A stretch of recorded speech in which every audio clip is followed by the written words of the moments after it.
Finally, when my father died, and it so happened, guess what?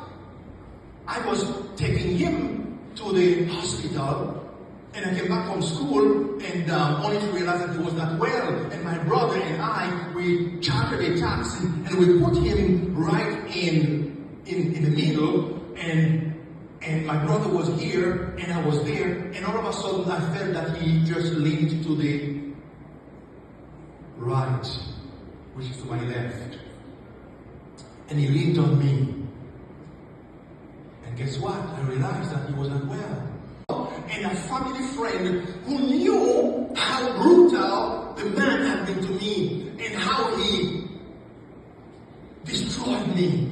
And now, as I was standing and the casket was, being,